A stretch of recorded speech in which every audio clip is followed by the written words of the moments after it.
नमस्कार दोस्तों, कैसे हैं आप सभी। उम्मीद है आप सभी की तैयारियां अच्छे से चल रही होगी।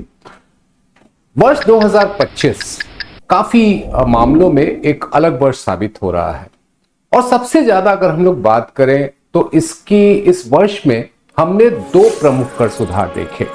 तो अगर 2025 की आप अगर बात करिएगा तो 2025 में कर सुधार के मामले में दो बड़े कदम उठाए गए हैं।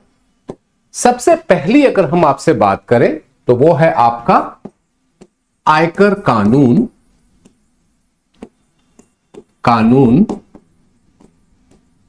2025 और दूसरी जो बात है वो है आपका जीएसटी 2.0। ये दो बड़े सुधार हुए हैं और ये बहुत ही जिसे कहा जाए कि एक संयोग है किसी भी एक वर्ष में जब प्रत्यक्ष कर और अप्रत्यक्ष कर दोनों में बदलाव हुआ है। एक तैयारी के सिलसिले में आपको याद रखना है कि प्रत्यक्ष कर जो है वो मूल रूप से आपकी आमदनी पे है और अप्रत्यक्ष कर जो है वो मूल रूप से आपके खर्च के ऊपर है। इसको आप ये भी समझ लीजिए कि हम लोग जब बात करते हैं कि प्रोग्रेसिव टैक्सेशन यानी कि प्रगतिशील है और एक जो है वो है आपका रिग्रेसिव टैक्सेशन यानी कि पार्श्वगामी है। जो प्रगतिशील और पार्श्वगामी के बीच का सबसे बड़ा अंतर ये होता है कि आपकी आय जैसे जैसे बढ़ते जाती है वैसे वैसे कर की दर भी बढ़ती जाती है, जैसे कि आपके आयकर की हम लोग बात करें। लेकिन जब पार्श्वगामी यानी कि रिग्रेसिव टैक्सेशन की बात करें वो इस बात पे निर्भर नहीं करता कि आप कितनी कमाई कर रहे हैं, यानी कि आप चाहे 100 रुपए कमा रहे हो या 1000 रुपए कमा रहे हैं, किसी भी सामान पे या किसी भी सेवा पर जो कर की दर होगी वो एक होगी। तो हम अब लोग शुरुआत जो है वो करेंगे प्रत्यक्ष कर यानी कि आयकर पे। और जैसा मैंने आपसे कहा कि ये वर्ष जो है वो अपने आप में महत्वपूर्ण है क्योंकि हमारे पास एक नया आयकर कानून जो है आ चुका है। इसके पहले की जो या अभी कहें जैसे मौजूदा जो आयकर की व्यवस्था है वो हमारा चलता है आयकर कानून 1961 और हमारे देश में आयकर लाने का श्रेय जो है वो जेम्स विल्सन को जाता है। और जेम्स विल्सन वही व्यक्ति हैं जिन्होंने भारत में पहला बजट, आम बजट जिसे हम कहते हैं, वो पेश किया था 1860 में। और उसके उसी साल उसी महीने में जिस वर्ष उन्होंने बजट पेश किया था उसी महीने में उन्होंने आयकर की व्यवस्था लागू की। और ये आयकर की व्यवस्था जो है वो 24 जुलाई 1860 को लागू की गई। तो ये तारीख जो है वो याद रखिएगा, 24 जुलाई 1860। तो 24 जुलाई जो है वो हमारे देश में आयकर दिवस के रूप में मनाया जाता है क्योंकि उसी दिन से आयकर की व्यवस्था लागू हुई और ये लगातार 1860 से आज हम 2025 में है, आयकर की व्यवस्था चल रही है। इसमें जो एक महत्वपूर्ण बदलाव था वो 1960 में हुआ था जब नया आयकर विधेयक लाया गया और जो कि 1961 में लागू हुआ। तो हमारे जो भी आयकर का कानून है वो आयकर कानून 1961 है और आयकर नियम जो है वो है आपका 1962। अब इस 1961 के कानून में हर साल अगर आप याद करिए तो आम बजट जब भी पेश होता है उसमें एक वित्त विधेयक लाया जाता है जिसको हम लोग फाइनेंस बिल कहते हैं। उस फाइनेंस बिल के जरिए आयकर कानून में कई बार बदलाव किए गए हैं और इस बदलाव की वजह से यह हुआ कि आयकर कानून जो है वो काफी ज्यादा उसका दायरा फैलता गया, काफी ज्यादा उसमें जटिलताएं भी आ गई। और आयकर को लेकर के कहते हैं कि आयकर की व्यवस्था को समझना आम आदमी के लिए बहुत ही मुश्किल है और कानून जब और पेचीदा हो जाए तो जाहिर सी बात है कि उसकी परेशानी होती है। अब जैसे एक छोटा सा उदाहरण आपको देते हैं, हम लोग 4 तरह के कैलेंडर का इस्तेमाल करते हैं, शायद आप इससे वाकिफ भी हैं। एक होता है कैलेंडर वर्ष यानी कि जो 1 जनवरी से शुरू होकर के दिसंबर में खत्म होता है। फिर दूसरा जो होता है वो होता है आपका वित्तीय वर्ष। वित्तीय वर्ष जो है वो अप्रैल से शुरू होकर के मार्च में खत्म होता है। लेकिन आयकर कानून में 2 और वर्ष आ जाते हैं, एक हो जाता है पिछला वर्ष और दूसरा हो जाता है असेसमेंट ईयर यानी कि निर्धारण वर्ष।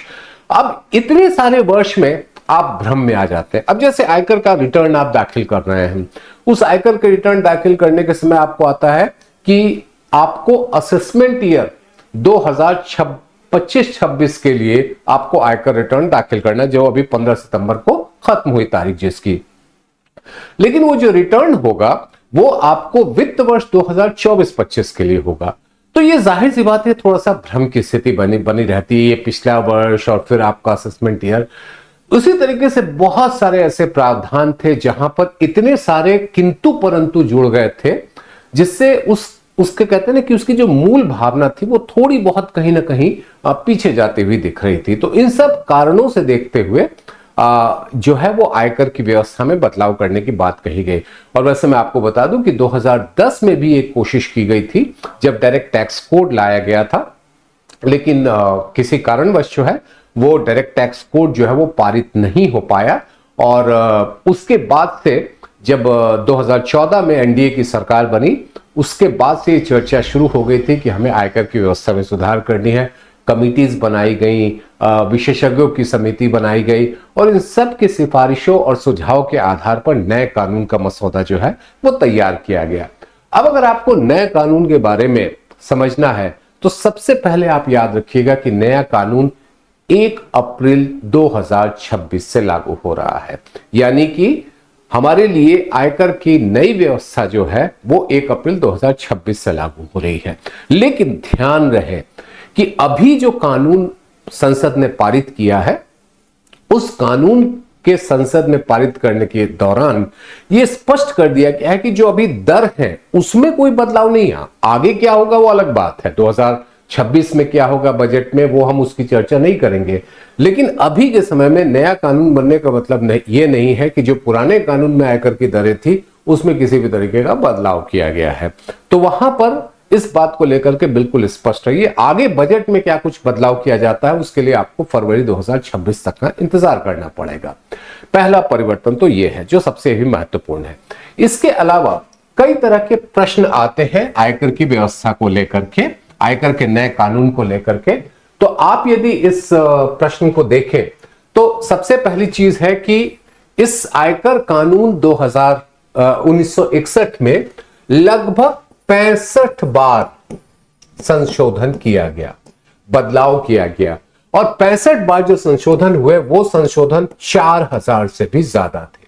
अब आप सोचिए कि किसी भी कानून में 65 बार बदलाव होता है, 4000 से ज्यादा संशोधन लाए जाते हैं, तो कहीं ना कहीं जो उस कानून की मूल बातें होती है वो थोड़ा सा उसमें जिसे कहा जाए जटिल होती जाती है।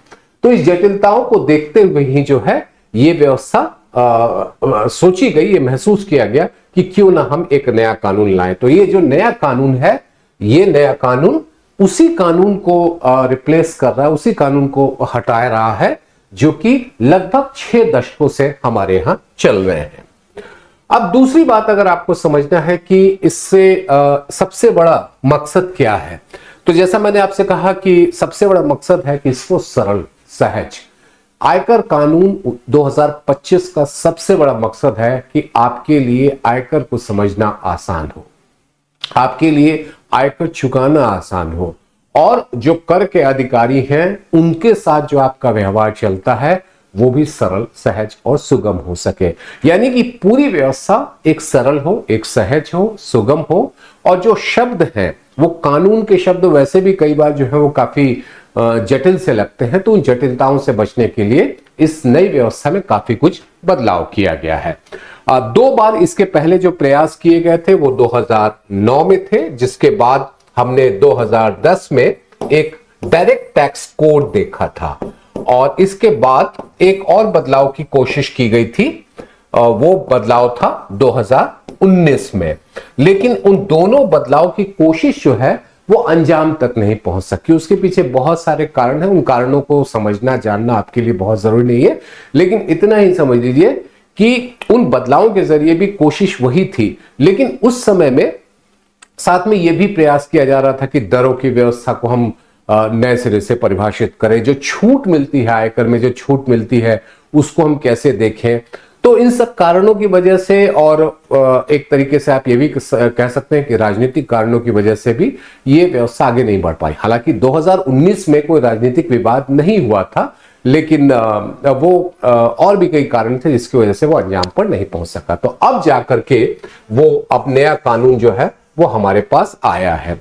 दूसरा ये है कि एक और बात जो खास तौर पे कोशिश की गई कि अलग अलग देशों के लिए जो कानून है उनको समझने की कोशिश की गई, चाहे वो ऑस्ट्रेलिया का कानून हो, चाहे ब्रिटेन का कानून हो, चाहे अमेरिका का कानून हो, उन सबको भी समझने की कोशिश की गई। जो एक सबसे महत्वपूर्ण जो बात है वहां पर आपको कुछ आंकड़ों पे मैं आपको ले चलता हूं। जैसे अगर पुराना कानून देखेंगे, जो मौजूदा कानून है, उसमें कुल मिलाकर के 47 अध्याय हैं, चैप्टर हैं। ये जो 47 अध्याय हैं अब वो घट करके रह जाएंगी 23। अब अगर आप धारा यानी कि क्लॉज की बात करें, सेक्शन की बात करें, तो धारा जो पहले 819 थी वो अब घट के रह जाएंगी 536। हालांकि ये भी संख्या काफी है, लेकिन फिर भी चूंकि एक ऐसी व्यवस्था पूरे कानून की बात है तो उसमें इतनी धाराएं जो है वो एक संतोषजनक स्थिति में है। और तीसरी बात ये थी कि शब्द, अब अगर आप शब्द देखेंगे तो 5,12,000 शब्द पुराने कानून यानी मौजूदा कानून में है, जो अब घट करके आधे के करीब रह जाएंगी, यानी कि 2.60 लाख। और बहुत सारे जो एक्सप्लेनेशन हुआ करते हैं, बहुत सारे जो जिसको हम लोग टेक्निकल लैंग्वेज में कहते हैं, तकनीकी भाषा में प्रोवाइजो कहते हैं, वो प्रोवाइजो भी जो है वो उसमें से हटा दिए गए हैं। तो ये संख्या अगर आप देखेंगे तो लगभग 1200 और 900 क्लैरिफिकेशन जो थे, जो हर धाराओं से जुड़े थे, उसको भी हटा दिया गया है। तो ये बड़ा बदलाव जो है वो आयकर में किया गया है। अब एक आप शब्द और भी कह सकते हैं कि बहुत जो ये 536 धाराएं हैं, जैसे पहले 800 से ऊपर धाराएं थी और अभी के समय में 536 है, तो क्या 536 में तो काफी है। लेकिन आप ध्यान रखिएगा कि कुछ ऐसी धाराएं हैं जो कि ए बी सी, जैसे मान लीजिए कि 112 है, तो धारा 112 के साथ उसके बाद धारा 112 ए है, फिर बी है, फिर सी है। क्योंकि कई बार ऐसा भी होता है ना कि अलग अलग समूह के लोगों के लिए आपको कर की व्यवस्था में जो है वो प्रावधान करने पड़ते हैं। अब जैसे आप देखिए कि ओल्ड टैक्स रिजीम है, पुरानी कर व्यवस्था है, जहां पर छूट के साथ जो है आप आयकर चुकाते हैं, और नई कर व्यवस्था जहां पर किसी भी तरह की छूट नहीं मिलती है। दोनों का मकसद एक ही आदमी को जो है वो टारगेट करना है, जो आयकर दाता है। लेकिन यह हो सकता है कि कुछ आयकर दाता छूट चाहते हैं, कुछ आयकर दाता छूट नहीं चाहते, तो आपको जाहिर सी बात है कि उसके लिए अलग अलग प्रावधान करना पड़ेगा। तो इसी वजह से कुछ धाराएं ऐसे हैं जो अल्फा न्यूमेरिक कोड के साथ आते हैं। तो जैसे 112 ए जो है ये हो गया आपका अल्फा न्यूमेरिक, 112 बी जो है ये आपका अल्फा न्यूमेरिक हो गया, 112 सी जो है वो अल्फा न्यूमेरिक हो गया। तो ये एक आपको बात ध्यान में रखना है कि भले ही ये धाराएं जो है 536 जो आपको देख रही हैं, लेकिन मूल धाराएं जो है हो सकता है इसमें से कम ही हो। तीसरी जो महत्वपूर्ण बात यह है कि हमारे पास जो देशी विदेशी निवेश को जो प्रोत्साहित करना है, वो कई बार वो देखते हैं कि कर की व्यवस्था कितनी सरल, सहज और सुगम है। तो अब जो भाषा है, लैंग्वेज जो है, वो काफी हद तक उसमें बदलाव कर दिया गया है। कई जगहों पर टेबल भी दिया गया है, कई जगहों पर उसकी मैपिंग की गई है। जैसे मान लीजिए कि आपको समझना है कि 128 धारा जो कि नए कानून का है, वो पुराने कानून में कौन सी धारा के, तो मैपिंग भी है। तो अगर आप इनकम टैक्स इंडिया, एक वेबसाइट है, वो है आपका इनकम टैक्स india.gov.in, इस वेबसाइट पे आप जाएंगे तो आपको मैपिंग भी होता हुआ मिल जाएगा, यानी कि जो नई धारा है वो पुरानी धारा से कैसे उससे संपर्क है, कौन सी धारा अभी में जो पुरानी धारा से भी जुड़ती है। स्पष्ट है। अब एक जो महत्वपूर्ण बात है वो है आपका कि इस नए कानून में हम लोग वर्ष इस्तेमाल कर रहे हैं, कर वर्ष, जिसको हम लोग अंग्रेजी में कहते हैं टैक्स ईयर। तो यहां पर जो कंफ्यूजन होता था मैंने कहा ना कि जैसे कंफ्यूजन होता था, पहले हम लोग क्या देखते थे, अभी फिलहाल इसको हटा दे, पहले हमारे पास क्या है, जैसे हमने कहा हम लोग 4 तरह के कैलेंडर का इस्तेमाल, तो एक तो आपका सामान्य कैलेंडर है जो कि 1 जनवरी से शुरू होकर के 31 दिसंबर तक चलता है, ठीक है। फिर आपका आ जाता है, ये हो गया कैलेंडर, फिर आगे आ जाता है आपका वित्त वर्ष जो कि 1 अप्रैल से शुरू होकर के 31 मार्च तक है। यहां तक तो ठीक है, यहां तक तो कोई समस्या नहीं है। समस्या कहां आती थी, जब हमारे पास आ जाता था असेसमेंट ईयर, फिर आ जाता था प्रीवियस ईयर, तो पूर्व वर्ष, और फिर आ जाता था निर्धारण वर्ष। अब ये जो होता था, इससे काफी हद तक पूर्व वर्ष को आप कह सकते हैं, पिछला वर्ष भी आप कह सकते हैं, और आपका निर्धारण वर्ष है।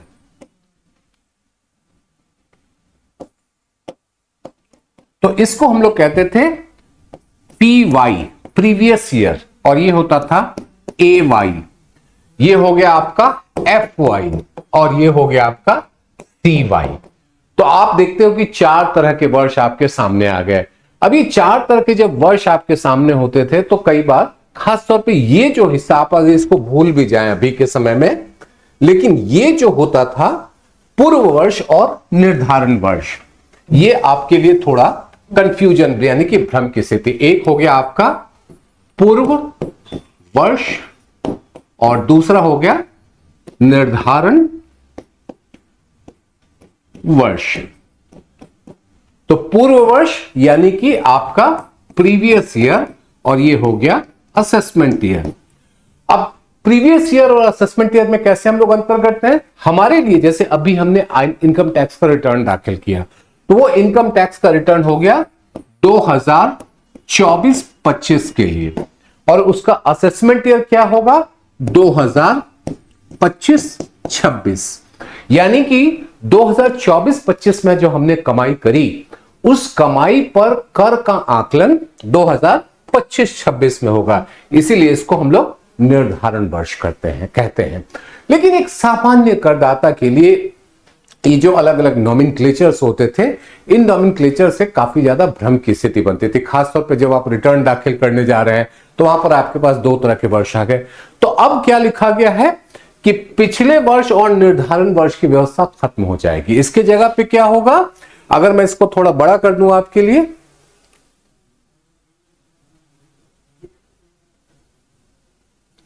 अब जैसे यहां पे अगर आप देखेंगे तो ये क्या आ गया, नए वित्त वर्ष में आपके लिए कर वर्ष की व्यवस्था, कब कर वर्ष की अवधारणा है, यानी कि इसमें अब क्या होगा कि 2024-25 हमारा कर वर्ष होगा, और कर वर्ष में उस तारीख से कर का आकलन हमारे लिए, उस तारीख से कर वर्ष की गणना की जाएगी जिस तारीख से हमने अपना कारोबार शुरू किया।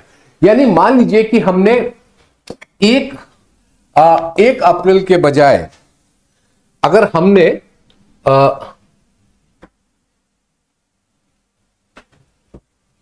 1 अप्रैल के बजाय हमने 1 सितंबर से अपना कारोबार शुरू किया, तो हमारा कर वर्ष जो काउंट होगा वो 1 सितंबर से होगा। तो ये एक बड़ा बदलाव जो है इस बार किया गया है, और माफ कीजिएगा, नए कानून में जो है वो हमारे लिए असेसमेंट ईयर या प्रीवियस ईयर का कंसेप्ट नहीं रहेगा। हमारे पास जो है सिंपल सा जो रहेगा वो है हमारा कर वर्ष।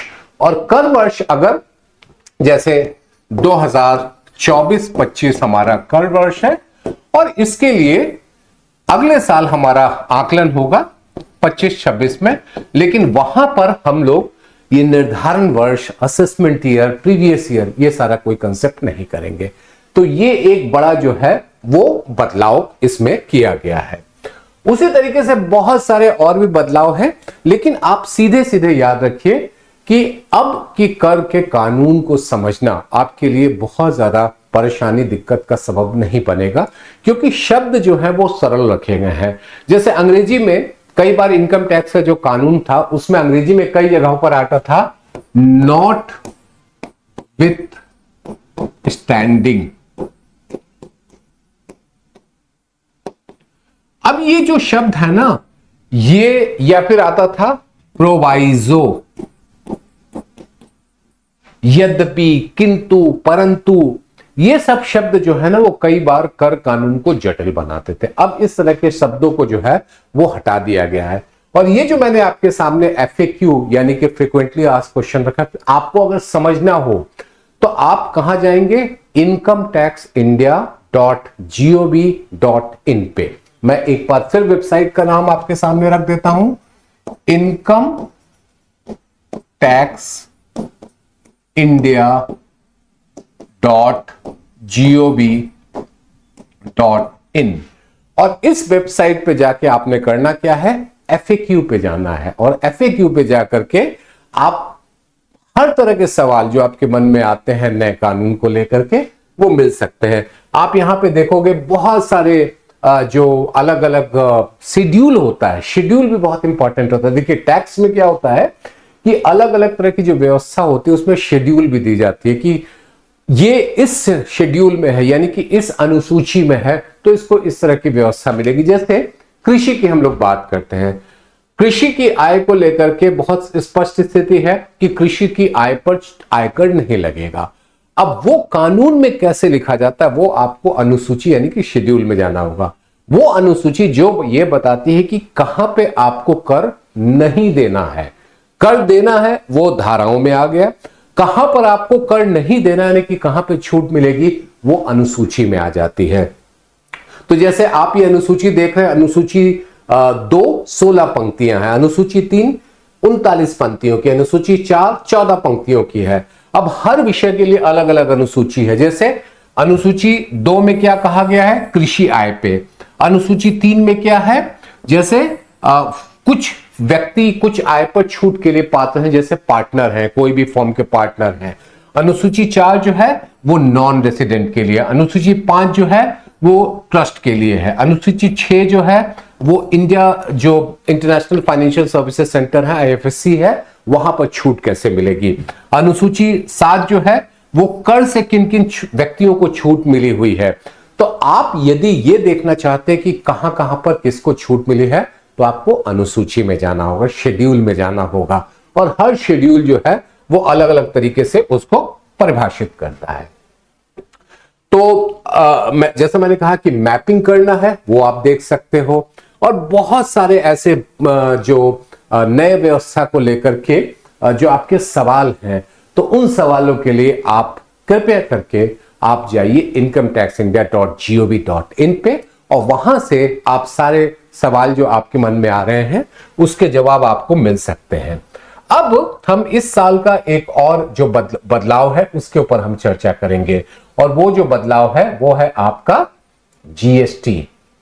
अभी आपने देखा है, अभी आप समझ भी रहे होंगे कि बहुत सारी चर्चाएं चल रही है। हम आप जब बात कर रहे हैं तो आपने एक शब्द सुना होगा GST के बाद जो है वो है उत्सव, फेस्टिवल। ये जो त्योहारों का मौसम है इसमें GST में बदलाव को लेकर के सरकार काफी उत्साहित और उसका मानना है कि इससे लोग खूब खरीदारी करेंगे। और ये वर्ष ऐसा भी रहा है जहां पर जब बजट में आप देखेंगे तो लगभग 12.75 लाख रुपए तक जिनकी कुल आमदनी थी उनको आयकर से छूट दी गई। और अब जो है आपके हाथ में पैसे आ गए, उसके बाद आपने खर्च करना है। तो 15 अगस्त 2025 को लाल किले की प्राचीर से प्रधानमंत्री ने GST 2.0 यानी कि 2017 में जो लागू हुआ था उसके बाद GST सुधारों का जो एक अगला दौर है वो लाने की बात कही गई। और ये बदलाव जो है अभी 22 सितंबर से जो है वो लागू किया गया है। उसको लेकर के 3 सितंबर 2025 को GST काउंसिल की जो बैठक हुई थी उसमें बदलाव किया गया। और सबसे जो महत्वपूर्ण बात अगर आप याद रखिएगा कि GST में जो बदलाव किया गया है, पहले जो हमारी दरें होती थी वो होती थी 5, 12, 18 और 28। ठीक है, ये 4 दर होती थी। इसके अलावा 28% की जो दरें थी उसमें एक सेस लगता था। वैसे एक दिलचस्प बात और एक बहुत ही महत्वपूर्ण बात आपको मैं बता दूं कि 101वां संविधान संशोधन कानून जिसके तहत जीएसटी लागू किया गया है, उस कानून में सेस जैसे शब्द का जिक्र नहीं है। और सेस इसलिए भी नहीं है क्योंकि हमारे अगर संविधान के अनुच्छेद 280 को देखें, 281 को देखें, इन सब जगहों पर यह स्पष्ट तौर पर यह है कि सेस और सरचार्ज आम बोलचाल की भाषा में भले ही इनको हम कर कहते हैं, हम आप जैसे अगर एक आम व्यक्ति एक आम करदाता के लिए इस बात से कोई मतलब नहीं होता है कि आप किस नाम से मुझसे पैसा ले रहे हैं, हम सभी के लिए वो कर होता है। लेकिन सरकारी व्यवस्था के आकलन में सेस और सरचार्ज का जिक्र होता है। तो हमारा संविधान बहुत स्पष्ट तौर पे कहता है कि सेस और सरचार्ज साझा नहीं किया जा सकता है। तो अब जब जीएसटी लागू हुआ और जीएसटी लागू होने के समय में एक बड़ा विवाद यह था कि राज्य सरकारें इस बात को लेकर के काफी आक्रोशित थी कि उनको जो कमाई में घाटा होगा उसकी भरपाई कैसे होगी। अब उसकी भरपाई करने के लिए एक विकल्प तो यह था कि आप जो डिवोल्यूशन है उसको आप बढ़ा दें, लेकिन डिवोल्यूशन कितने हद तक बढ़ा सकते हैं। और दूसरा विकल्प यह था कि कोई एक नई व्यवस्था की जाए। चूंकि सेस शब्द के तहत संविधान ये कहता है कि आप बंटवारा नहीं कर सकते हैं, तो उन्होंने एक नया कानून बनाया और उसका नाम था कंपनसेशन टू स्टेट एक्ट, यानी कि राज्यों को मुआवजा दिए जाने के लिए एक सेस का प्रावधान किया गया। और ये बहुत ही स्पष्ट तौर पे कहा गया कि ये सिर्फ और सिर्फ 5 वर्षों के लिए होगा। 5 वर्ष की अवधि जो है वो शुरू हुई 1 जुलाई 2017 और ये खत्म हुई आपके 30 जून 2022। लेकिन एक प्रॉब्लम क्या हो गया, एक समस्या क्या आ गई कि बीच में कोविड आ गया। अब कोविड के समय में कमाई पे असर सबको पड़ा, केंद्र की कमाई पे भी असर पड़ा, राज्यों की कमाई पे भी असर पड़ा। तो केंद्र सरकार ने एक फैसला किया राज्यों के साथ मिलकर के कि क्यों ना हम बाजार से उधारी जुटाएं, और ये उधारी जो है उस भविष्य में जो सेस से कमाई होगी, जो एक विशेष मकसद से लागू किया गया है, उस कमाई के जरिए उसका भुगतान किया जाएगा। तो वो जब तक वो कर्ज पूरी तरह से चुकता नहीं होगा तब तक वो सेस जारी रहेगा। तो वैसे 2022 तक राज्यों को मुआवजा मिलना तय था, जो मिलता रहा। उसके बाद जो भी सेस से कमाई हो रही है वो उस कर्ज को चुकाने के लिए किया जा रहा है जो कोविड के समय में है लिया गया था। और वो कर्ज का मकसद ये था कि राज्यों को जो घाटा हुआ है उसकी भरपाई कैसे की जाए। और अब वो सेस जो है वो 31 मार्च 2026 तक के लिए उसका प्रावधान है, लेकिन उसके पहले ही खत्म हो सकता है, क्योंकि कानून में यह भी स्पष्ट तौर पर लिखा हुआ है, जो कंपनसेशन टू स्टेट एक्ट है, कि जब पूरा का पूरा पैसा वापस हो जाएगा जो आपने कर्ज ले रखा है, उस या फिर कोई विशिष्ट उद्देश्य से जो आप सेस लगा रहे हैं, वो जैसे ही उद्देश्य पूरा होगा आप नहीं वसूली कर सकते हैं। तो इसका मतलब यह है कि अब यह व्यवस्था जो है वो अगले कुछ दिनों में खत्म हो जाएगी और कानून की जो वैधता है वो 31 मार्च 2026 तक। तो उम्मीद हम लोग ये कर रहे हैं कि अगले 1 से 2 महीने में सेस पूरी तरह से खत्म हो जाएगी। तो अब के समय में जो व्यवस्था है उसको आप समझिए। जो 3 सितंबर को जो फैसला किया गया उसमें क्या हुआ कि 5, 12, 18 और 28 के बदले क्या किया गया, 12 को खत्म कर दिया गया, 28 को खत्म कर दिया गया। तो हमारे पास 2 दर की अब व्यवस्था है, वो है, एक है 5 और दूसरा है 18। जितने भी आवश्यक हैं उनके लिए या तो 5 है या फिर 0 है, यानी कि उनके ऊपर कोई जीएसटी नहीं है या 5% है अधिक से अधिक। बाकी जो कई दूसरे सामान हैं वो 18% के ऊपर आते हैं। तो आपके पास अब 2 दर है और एक विशेष दर है जो कि 40% का है। और ये 40% किसके लिए है, जो हाई एंड लग्जरी आइटम्स है उनके लिए है। दूसरी ओर अगर तो तंबाकू की हम लोग बात करें, तंबाकू या तंबाकू उत्पादों की बात करें, वहां पर तंबाकू की बात करिए या तंबाकू से जुड़े हुए उत्पादों की बात करिए, वहां पे 28% की दर अभी जारी है और ये इसके ऊपर सेस भी लगता है। 28% प्लस सेस, ये जो व्यवस्था है ये अभी चालू है, लेकिन बाकी चीजों के लिए दर की व्यवस्था 5 और 18 है और विशेष दर जो है वो 40% की है।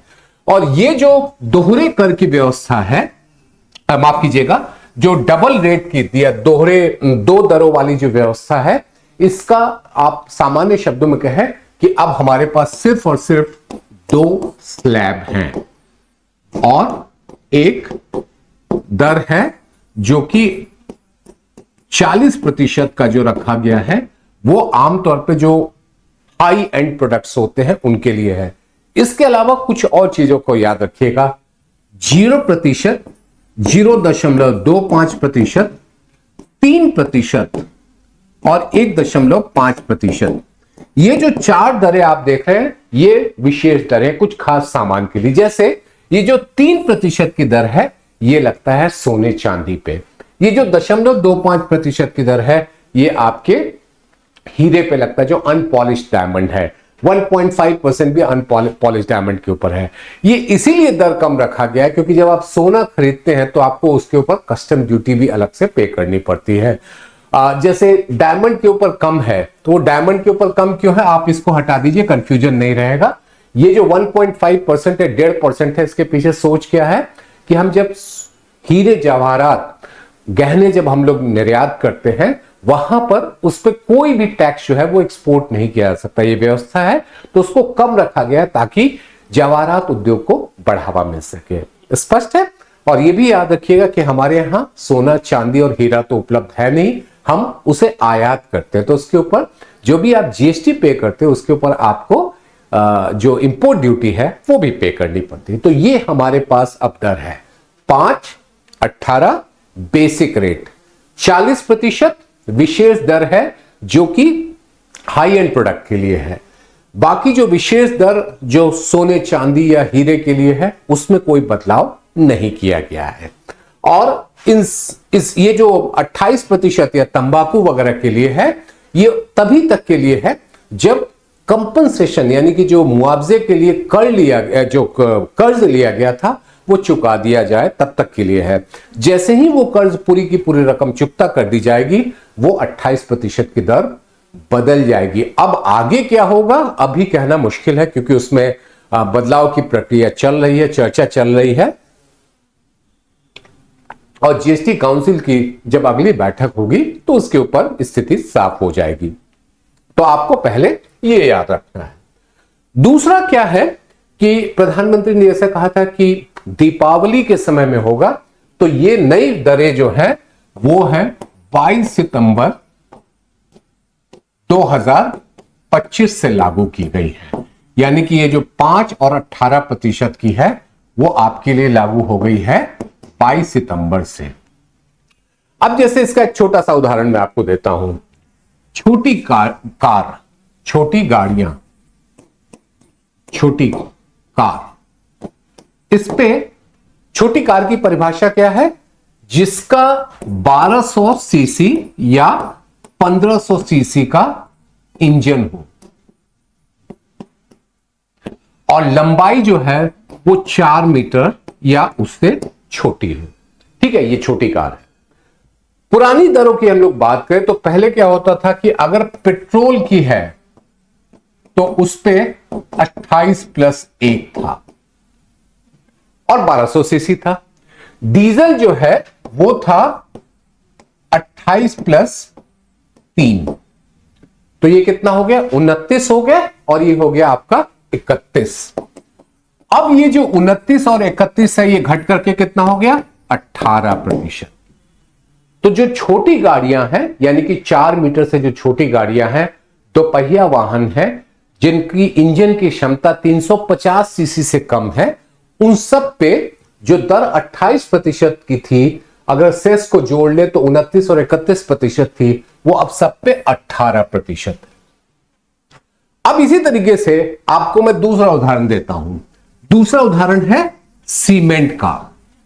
सीमेंट पर पहले जो लगता था वो था 28, अब हो गया 18%। ठीक है।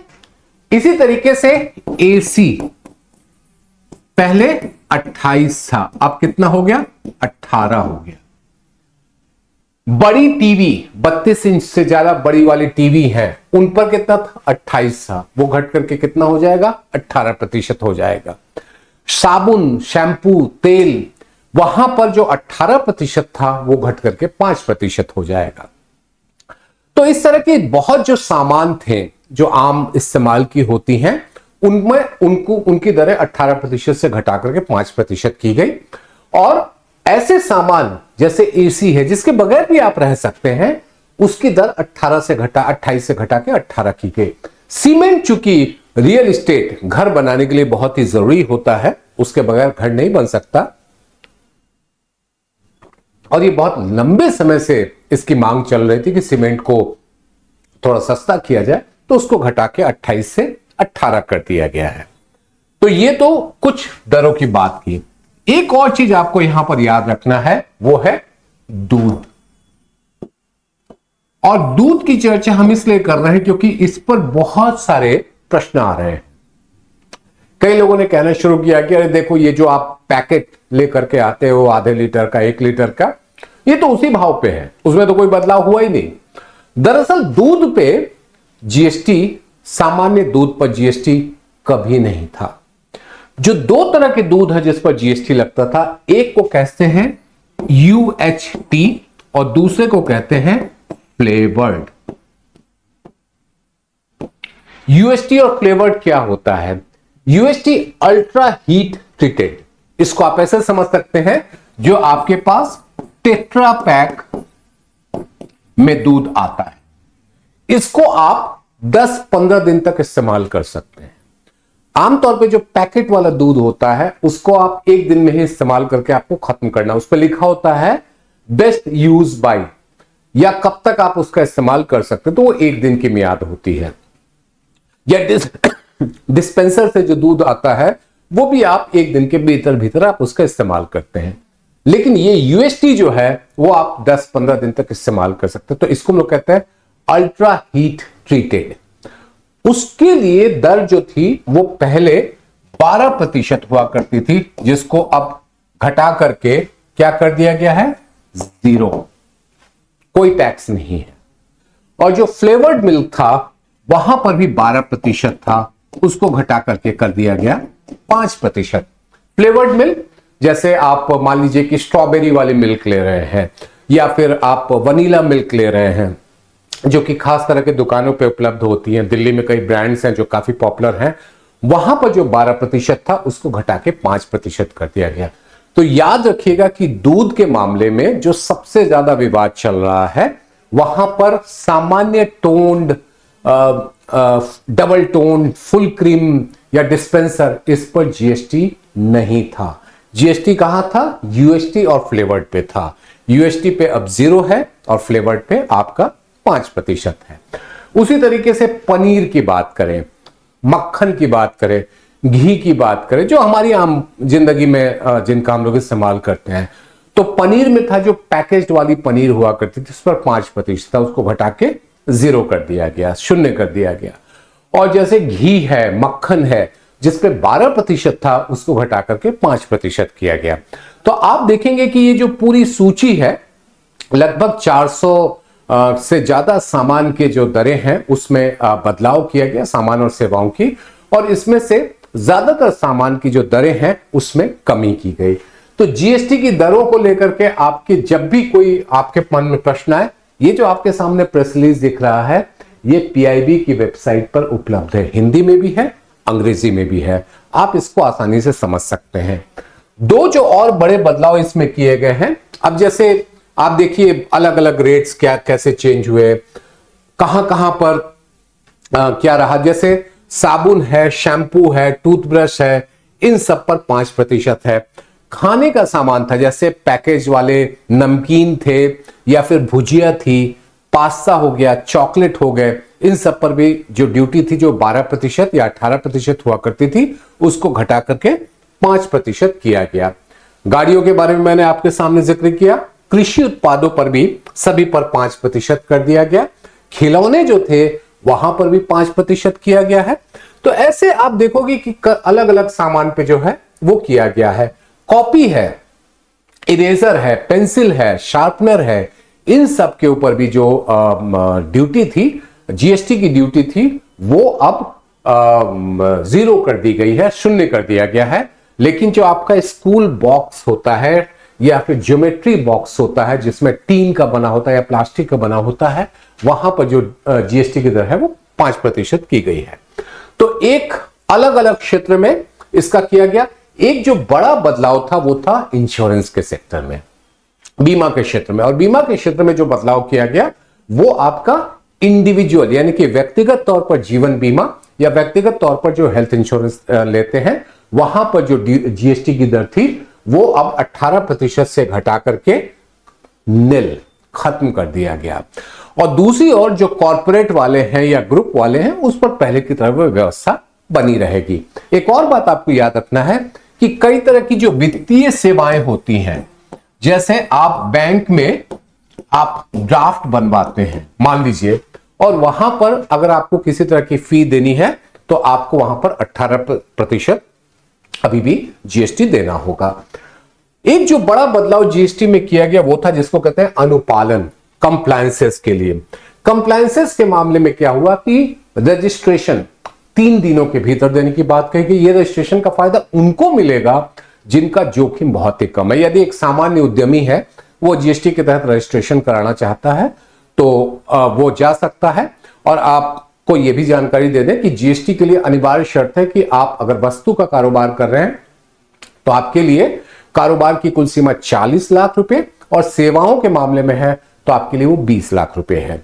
लेकिन अगर इससे कम है तो भी आप जीएसटी का रजिस्ट्रेशन करा सकते हैं। और वो रजिस्ट्रेशन जो जोखिम कम वाले हैं उनके लिए रजिस्ट्रेशन 3 दिनों के भीतर देने की बात कही गई है। तो इसमें लगभग 96% आवेदक जो है वो कवर होंगे। एक और बात इसमें कही गई है वो है रिफंड। रिफंड 90% तक का जो रिफंड है जहां पर जोखिम नहीं है उनको दिया जाए।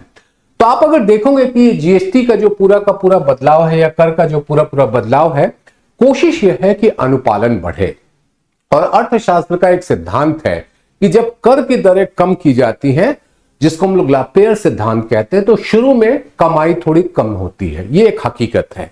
लेकिन थोड़े समय के बाद कर की कमाई काफी तेजी से बढ़ती है। ये एक सामान्य व्यवस्था है। तो शुरू में हो सकता है कि अभी अगले आप 2-3 महीने आप देखोगे तो थोड़ा सा हो सकता है कम दिखाई पड़े, लेकिन आने वाले 3 से 6 महीने के बाद जो है हम देखेंगे कि कर से कमाई जो है वो काफी तेजी से बढ़ी है।